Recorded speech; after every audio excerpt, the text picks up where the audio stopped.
एक गांव में रामू नाम का गरीब आदमी रहता था।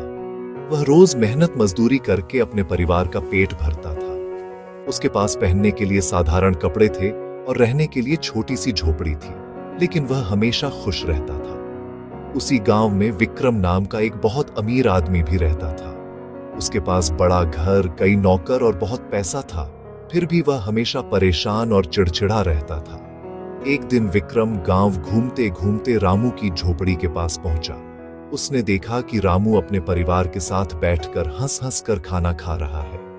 यह देखकर विक्रम को बहुत आश्चर्य हुआ। उसने रामू से पूछा कि इतने कम पैसों में वह इतना खुश कैसे रह सकता है। रामू ने मुस्कुराकर कहा कि उसके पास कम पैसा है, लेकिन उसका परिवार उससे प्यार करता है, उसके बच्चे उसकी इज्जत करते हैं और उसे मेहनत की कमाई से सुकून मिलता है, इसलिए वह खुश रहता है।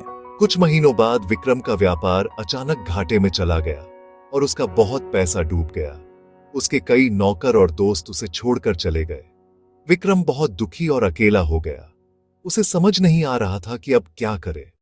तब उसे रामू की बात याद आई और वह उसके पास मदद मांगने गया। रामू ने उसे अपने घर बुलाया, खाना खिलाया और उसे हिम्मत दी। रामू ने कहा कि पैसा कभी भी आ सकता है और जा सकता है, लेकिन अच्छे रिश्ते और मेहनत करने का हौसला इंसान को कभी गरीब नहीं होने देता।